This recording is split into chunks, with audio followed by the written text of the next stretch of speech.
बिस्मिल्लाहिर्रहमानिर्रहीम। अस्सलाम वालेकुम नाज़रीन, मैं हूं आपका मेज़बान ज़ुबैर सैनी ढिल्लू। जनाब आपकी खिदमत में हाज़िर हैं। यूरोप के टूर पर निकले हुए हैं, लम्हा ब लम्हा आपको अपडेट कर रहे हैं।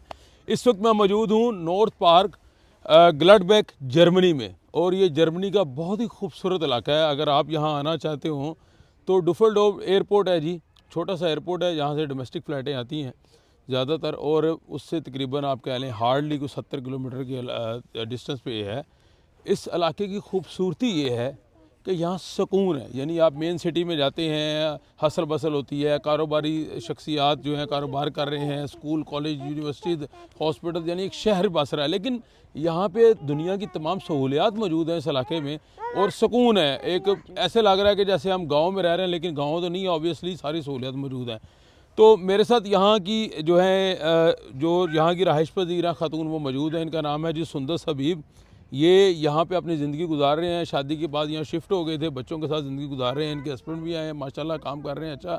तो मैंने कहा चलें आपसे ये डिस्कस करते हैं कि यहाँ का लाइफस्टाइल आप जानने की कोशिश करते हैं कि जर्मनी का लाइफस्टाइल क्या है, एक माँ अपने बच्चों के साथ कैसे ज़िंदगी गुजारती है, एक फ़ैमिली कैसे रहती है, क्या अखराजात जेब इजाज़त देती है या बाहर हो जाते हैं। छोटी छोटी मालूमात ज़रूर जानने की कोशिश करेंगे और लम्हा पे लम्हा आपको अपडेट करेंगे। अस्सलाम वालेकुम जी, कैसे हैं जी? वालेकुम अस्सलाम जी। सुंदर जी, बहुत शुक्रिया वक्त देने का। ये एक खातून खाना है जो कि पढ़ी लिखी हैं माशाल्लाह, और अपना ज़िंदगी बसर कर रही हैं, यहाँ पे जर्मनी में रह रही हैं।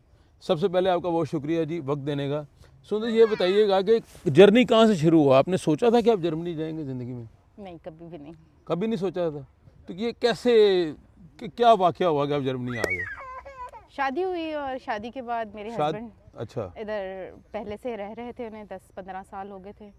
तो फिर ऑब्वियसली आपको पता है यहाँ लाइफस्टाइल ऐसा है कि फैमिली के बगैर मुश्किल है रहना। बिल्कुल ठीक। तो शादी आपने कह दी, शादी इतनी आराम से शादी होगी? नहीं, आराम शादी अरेंज मैरिज थी, लव मैरिज थी, क्या नहीं, story? Arrange marriage. Arrange marriage, जी, टोटली अरेंज थी। Total arrange. सही है, यानी लव बाद में हुआ, पहले अरेंज थी। जी। चलें, अच्छी बात है। तो शादी के बाद आप फ़ौरन शिफ्ट हो गई जर्मनी में? ऑलमोस्ट 2 इयर्स के बाद। 2 ईयर। तो क्या क्या मराहल से गुजरना पड़ा, ज़रा बताएं। एक नए शादीशुदे कपल की अगर शादी होती है पाकिस्तान में और उनमें से कोई एक जर्मनी में है, तो क्या तरीक़ाकार है? थोड़ा आप किन मराहल से गुजरे, ये ज़रा स्टोरी बताएं हमें। शादी के बाद थोड़ा सा अब डिफ़िकल्ट कर दिया है, लेकिन मैं एज अ स्टूडेंट यहाँ पर आई थी। अच्छा, एज ए स्टूडेंट आई थी? हाँ, मैं अच्छा। यहाँ पे एज अ स्टूडेंट आई थी और फिर यहाँ आके हमने अपनी शादी को आगे कंटिन्यू किया था, शो किया था। अच्छा, पहले यानी आपकी शादी हो गई थी, बेबी को उठा लें कोई मसला नहीं। अच्छा, पहले आपकी शादी हो गई, जी जी। फिर आपने एज ए डिपेंडेंट अप्लाई नहीं किया, नहीं। आप एज ए स्टूडेंट आए खुद जो है? हाँ जी। ओके ओके ओके, समझ आ गई जी। बिकॉज शादी का जो सिनेरियो था उसमें थोड़ी अपॉइंटमेंट्स वगैरह लेट मिलती थी, उनका अच्छा। प्रोसीजर थोड़ा लंबा था। अच्छा। तो स्टडीज़ मेरी फ्रेश थी और मैं पढ़ रही थी, अभी पढ़ते पढ़ते ही शादी हो गई, तो फिर इस वजह से स्टडीज़ का ज़्यादा मुझे। आप एज ए स्टूडेंट आई, तो किस डिसिप्लिन में आपने एडमिशन लिया, किस यूनिवर्सिटी में? आसानी से हो गया, मुश्किल तो नहीं था? जी जी, इजीली हो गया अच्छा, था। जब आप एज ए स्टूडेंट आ गई तो फिर आपने पढ़ने को तरजीह दी कि शादी को तरजीह दी? ऑब्वियसली बच्चों के बाद तो फिर स्टडीज एक साइड पहले तो शादी हुई ना, बच्चे तो बाद बच्चे में। साथ ही आ गए जल्दी। तब एक आपके बेबी थे तब? नहीं, एक बेटा बस, जब आई हूँ तो बेबी होने चले, वाला। ज़बरदस्त। यानी जब आप आए एज ए स्टूडेंट आए, फिर यहाँ आके आपने प्रॉपर शादी डिक्लेयर की, जी। तो कितना टाइम लगा, कितना प्रोसेस लगा चीज़ों को आगे बढ़ने में? यहाँ पे ऑलमोस्ट 6 से 7 मंथ्स में हमारे सारे काम डॉक्यूमेंटेशन हो गया। सही है। तो अभी आप माशाल्लाह एक अच्छी ज़िंदगी गुजार रहे जी, हैं। अल्हम्दुलिल्लाह। तो जिस डिग्री में लिया, क्या वो डिग्री मुकम्मल की या रास्ते में छोड़ दी? डिग्री ऑलरेडी मेरी पाकिस्तान से कंप्लीट थी, मास्टर्स की, ठीक है। और मैं इधर आगे करना चाह रही थी, लेकिन फिर टाइम नहीं मिला। लेकिन इंशाल्लाह फ्यूचर में प्लान है पीएचडी तक। इंशाल्लाह, क्यों नहीं। अच्छा, अब ये बताएं कि आपके हस्बैंड काम कर रहे हैं, आप बच्चों की देखभाल कर रहे हैं, खतून खाना है, तो हमने तो सुना जो बाहर रहते हैं जी, वो बेगमात को भी काम करना पड़ता है, शोहर को भी करना पड़ता है, लोगों का गुजर बसर बड़ी मुश्किल होता है। तो जर्मनी की क्या खसूसियात है, ज़रा ये बताएं, क्या सहूलियात हैं? काम इसलिए यहाँ पे सबको करना पड़ता है कि अकेले लाइफ यहाँ गुजारी नहीं जाती, हर बंदा बिजी अपनी रूटीन में। ठीक है। और अगर आपके बच्चे हैं तो अगर आप उनका डे केयर कर रहे हैं, यहाँ पर डे केयर सेंटर्स नहीं हैं। डे केयर सेंटर नहीं है? नहीं। तो कैसे फिर ज़िंदगी होती है? यहाँ पर किंडरगार्टन स्टार्ट होता है, जो 3 इयर्स से स्टार्ट होता है। जो जॉबियंस होते हैं उनको मैटरनली लीव्स मिलती हैं, उसके बेस पे वो काम अपना थोड़ी देर छोड़ते हैं, और जो नहीं कर रहे वो पहले उनको प्रेफर करते हैं कि वो बच्चों की डे केयर करें 3 साल तक। किंडरगार्टन का नाम लिया, इसमें फ़र्क क्या है डे और उसमें, क्या फ़र्क? डे केयर में आपके बच्चों को मतलब आप खुद से पे करके कह सकते हैं कि कोई हायर करके आपके जी, बच्चों की लुक आफ्टर करें। ठीक है, जो किंडरगार्टन है वो यहाँ जर्मनी में ज़रूरी है। 3 से 4-5 साल तक आपकी मर्ज़ी है, मैक्सिमम 3 ठीक है। साल से स्टार्ट करते तो हैं। ये क्या प्रोसीजर, क्या तरीका बताएं ज़रा इसका। किंडरगार्टन आपके एरिया होता है, जिस एरिया में आप रहते हैं वहाँ पे 5 किंडरगार्टन होते हैं। ठीक है, बस आप 5 अपने एरिया में ही बच्चों को भेज सकते हैं। ठीक है। वो जो जॉबियंस पेरेंट्स होते हैं, यानी ये सरकारी अदारा हो गया है। जी, ठीक है, लाइक इधर गवर्नमेंट का तो कुछ नहीं है, तो सब कुछ प्राइवेट है, जी जी, लेकिन ये है कि ये मस्ट होता है। ठीक है। तो उसमें आप बच्चों को भेजते हैं, हाँ जी, फिर क्या बच्चा एक्टिविटीज़ हैं ज़रा बताएं ना डिटेल बच्चे इसमें। वहाँ पर खेल कूद करते हैं, एथिक्स सीखते हैं, मतलब उठना बैठना, खाना पीना, सोना, बिहेवियर, मैनर्स,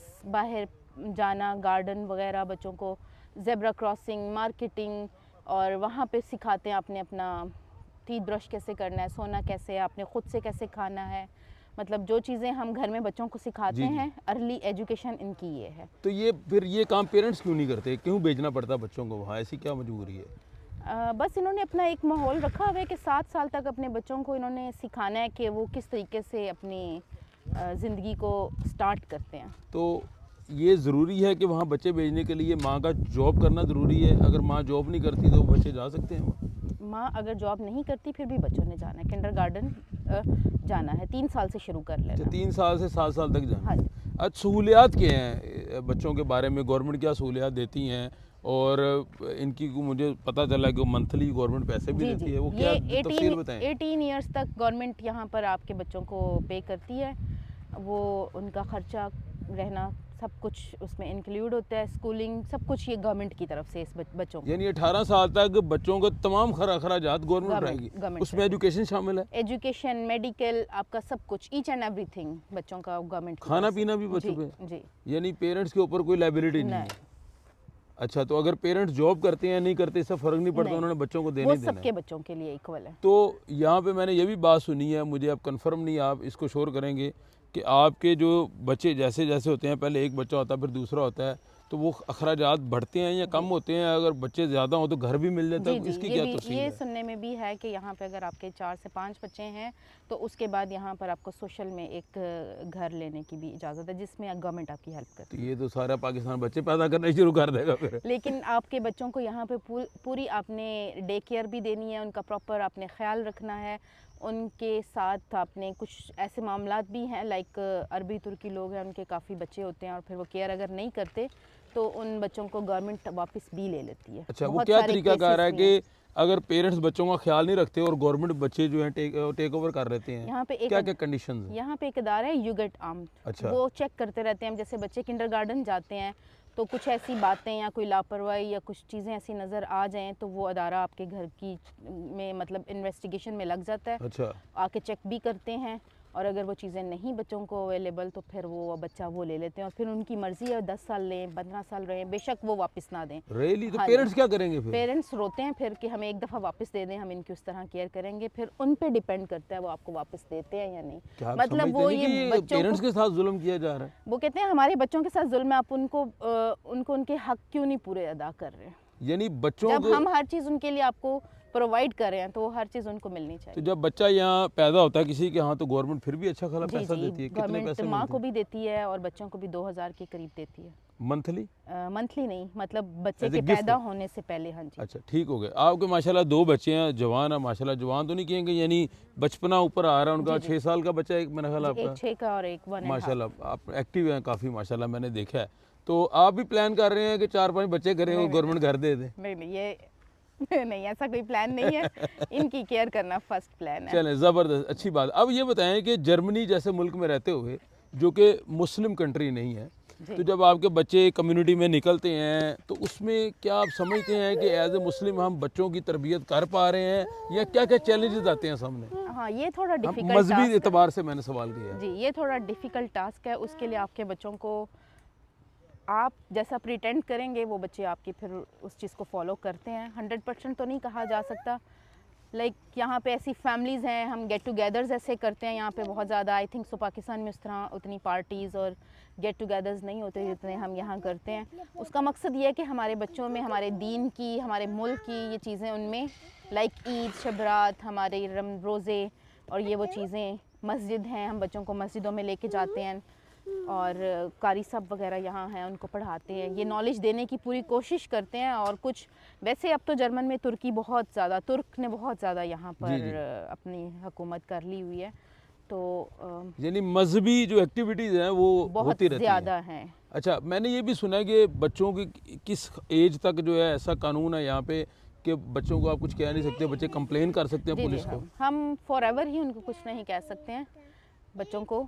और 18 इयर्स तक तो आप अपने बच्चों को अपनी मर्ज़ी से लेकर चलते हैं, लेकिन उसके बाद अगर बच्चा अपने घर में अपने पेरेंट्स से, उस माहौल से सेटिस्फाइड नहीं है, तो वो एक अदारा है, उसको बता सकते हैं और वो फिर आपके बच्चों को लेके यानी जाते बच्चा हैं। कंप्लेन करेगा वालिदैन के खिलाफ। जी, कि हमें मेरे पेरेंट्स ज़बरदस्ती मज़हब में लेके जा रहे हैं, या शादी का बहुत बड़ा यहाँ अच्छा, पे एक सिनेरियो है, इंटरेस्टिंग। क्या अपनी मर्ज़ी से बच्चे की शादी नहीं कर सकते। जैसे पाकिस्तान में रिवाज है, रिश्तेदारों में करते हैं या जी, बड़े जी, एक जी, जी, मशवरा बिल्कुल। देते हैं। यहाँ बच्चा कहता है कि मेरा अपना राइट है। अच्छा, यहाँ पे खैर आपके तो बच्चे भी उस लेवल पे नहीं है, लेकिन मैंने देखा कि जो बच्चे यूनिवर्सिटीज़ में जाते हैं तो इस कल्चर को अडॉप्ट कर लेते हैं बॉयफ्रेंड गर्लफ्रेंड के हवाले से। तो Mostly हो इस जाता है। हवाले से कैसे कंट्रोल यानी कि बस करें? ये थोड़ा डिफ़िकल्ट है, जिसके लिए बहुत सारे पेरेंट्स कोशिश करते हैं कि 18 इयर्स तक हम मूव कर जाएं और बच्चे को जब तक थोड़ी समझ हो जाए, अवेयरनेस हो जाए, तो हम यहाँ आएँ। लेकिन कुछ फैमिलीज़ ऐसी भी हैं जो अपने बच्चों को गाइड ऐसे करते हैं, ऐसी फैमिलीज़ में लेके जाते हैं, ऐसा माहौल प्रोवाइड करते हैं, तो 100 में से कोई 40-50% लोग परेशान भी हैं इस वजह इस से, वजह क्योंकि से। मैंने देखा ना, क्योंकि मैं अगर अब दुबई में हूँ। ज़्यादातर शादियां बच्चे मानते नहीं पेरेंट्स की, पाकिस्तान नहीं कर रहे, अब यहीं पे जो उनको पसंद है अगर हो जाती है तो नहीं, अगर वो उसको क्रिश्चियन लड़की पसंद है या कोई और उसको मतलब। कोशिश करते हैं कि वो मुसलमान हो जाए। मोस्टली मैंने फैमिलीज़ देखी हैं कि अगर उन्हें कोई क्रिश्चियन है, कोई इंडियन है, कोई ऐसे हैं तो वो पसंद हैं, तो वो उसका मज़हब हो इस्लाम जाए। करवा के तो शादी करते अच्छा, गोरों में क्या ट्रेंड है आजकल? जो गोरे हैं क्या वो मैरिज सिस्टम पे यकीन रखते हैं या रिलेशनशिप पे यकीन रखते हैं। हैं? गोरे यहाँ जर्मन लोग ज़्यादा रिलेशनशिप पे, यानी शादियां नहीं करवाते, रिलेशनशिप। 10-10, 15-15 साल का रिलेशन। दो बच्चे, तीन बच्चे, जी, पता ही नहीं अम्मा कौन है अब्बा कौन है। लेकिन मैंने देखा कि गोरों की जो पिछली नस्लें हैं वो तो बाकायदा शादी पे बिलीव हाँ रखती जी, थी। अब नहीं, आपने अपने कल्चर में क्या देखा है इर्द गिर्द लोगों में? रिलेशनशिप। रिलेशनशिप ज़्यादा रखा है। तो अब मेरा ख्याल नई जनरेशन है तो वो अपने हिसाब से चलती है सारा। बिल्कुल। अच्छा, खातून खाना होने की निस्बत ये बताएं मुझे कि अगर आपके हस्बैंड काम पे चले गए, आप बच्चे आप घर में आए थे, कोई इधर कोई खाला फूफी चाची मामी दादी तो नहीं होती, बिल्कुल तो नहीं। क्या क्या चैलेंजेस या क्या मुश्किलात सामने आती हैं एक माँ को?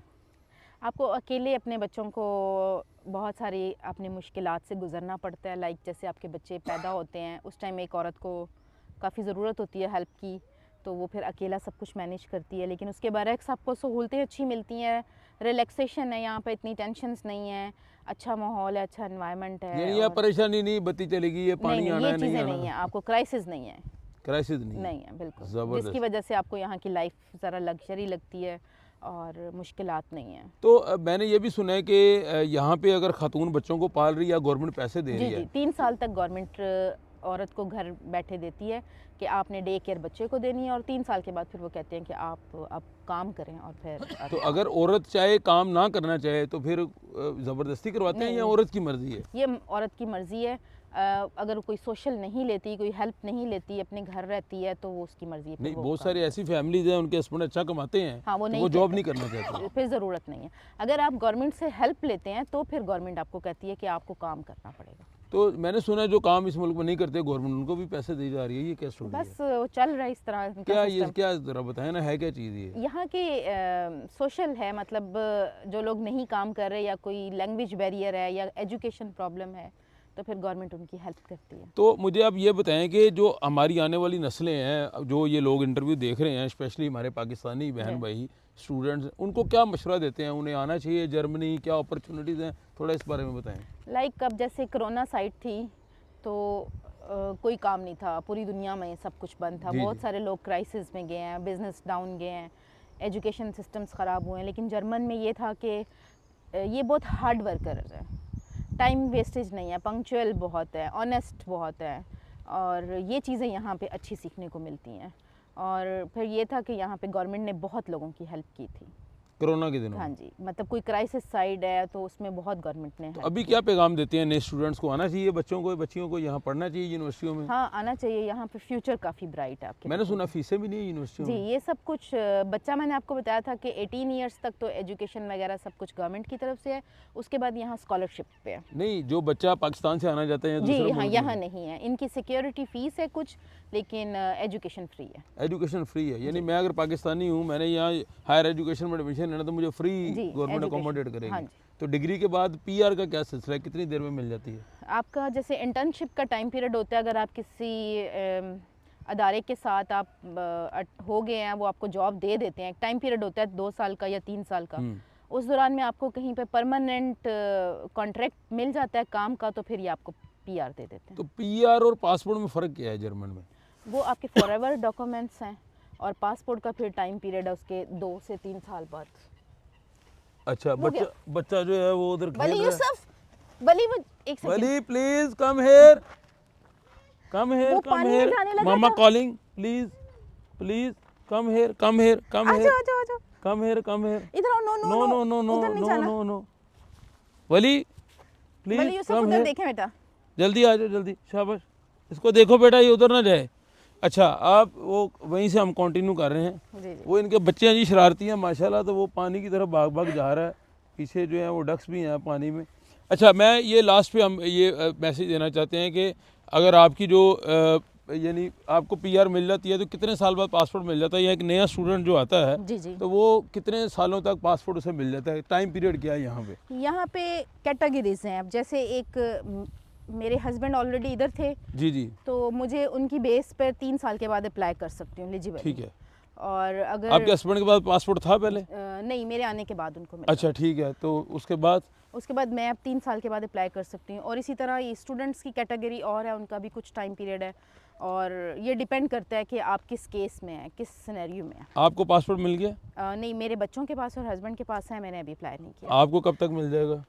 जब मैं अप्लाई करूँगी उसके लिए आपको लैंग्वेज का एक कोर्स होता है, वो करना पड़ता है, और कुछ टाइम पीरियड का टैक्स शेक्स पे करना पड़ता है, उसके बाद आप। अच्छा, पीआर, आपके पास पीआर है इस जी वक्त? जी, तो resident। जब आपको पासपोर्ट मिल जाएगा तो फ़र्क क्या है सहूलियात में? फिर आपको यहाँ मतलब रहने में कोई प्रॉब्लम नहीं है, और आप यहाँ के नेशनल हो जाते हैं। बहुत सारी चीज़ें ऐसी हैं जिसमें आपको फैसिलिटेट कर बेनिफिट्स देते। मिलते हैं। अच्छा, मुझे ये बताएं कि एक लड़की जो वहाँ मौजूद है, अगर उसका हस्बैंड यहाँ है तो वो स्टोरी वही आप वाली आप भी है की है? पहले जल्दी हो जाता था काम, अब उससे भी ज़्यादा देर से हो गया। अब गवर्नमेंट की तरफ से आपको 2 इयर्स के बाद ऑफिशियली अपॉइंटमेंट मिलती है एम्बेसी से। ज़बरदस्त ज़बरदस्त। 2 साल का टाइम पीरियड है, और उसके बाद उनकी इन्वेस्टिगेशन का may be 6 month, 1 year, 2 months, ये डिपेंड करता है आप पे कि कितना टाइम वो लेते नए हैं। बच्चों को कुछ कहना चाहेंगे, नए बच्चियों को? हाँ, वो ज़रूर आए, अगर वो स्टडीज़ पे आते हैं, यहाँ पे फ्यूचर ब्राइट है उनके लिए, और ज़िंदगी बहुत पुरसकून है। जॉब अपॉर्चुनिटीज़ भी बताएं जॉब ना। अपॉर्चुनिटीज़ बहुत अच्छी हैं, आपको अच्छा आप यहाँ पे अर्न कर सकते हैं, अपना लाइफस्टाइल ज़रा लग्जरी कर सकते हैं। चलें, बहुत शुक्रिया जी। मेरे साथ मौजूद थी जी सुंदस हबीब साहिबा। ये बता रहे थे कि अपनी ज़िंदगी के एक माँ होने के नाते जो है बच्चों के साथ कैसे डील किया जाता है। जर्मनी के हालात के बारे में बता रहे थे, और इंटरेस्टिंग इन्फॉर्मेशन थी। मेरे लिए बहुत सारी चीज़ें नहीं थी, यकीनन आपके लिए भी नहीं होगी। और उन्होंने ये इनकरेज किया है कि स्पेशली जो बच्चियाँ हैं, नई आने वाले जो स्टूडेंट हैं, उनको यहाँ पे लाजमी आना चाहिए और आगे जर्मनी की अपॉर्चुनिटी लेनी चाहिए। मुझे भी ये पता चला था कि जर्मनी में जो है वो स्टूडेंट की फ़ीस नहीं है, ब्लॉक अकाउंट में पैसे जमा करवाएं और उसके बाद आप अपना 2 साल की डिग्री करें, फिर आपको जॉब ऑफर होती है, तो उस बेस पे आप 5-6 साल के बाद पासपोर्ट हासिल कर सकते हैं। जनाब, जर्मनी का दौरा जारी है। इसके बाद एक नए वे लोग के साथ इंशाल्लाह फ्रांस से आपके पास आएंगे, क्योंकि इसके बाद हमारा ट्रैवल जो फ्रांस की तरफ है। तो फिर नई वीडियो में मिलेंगे। Thank you very much.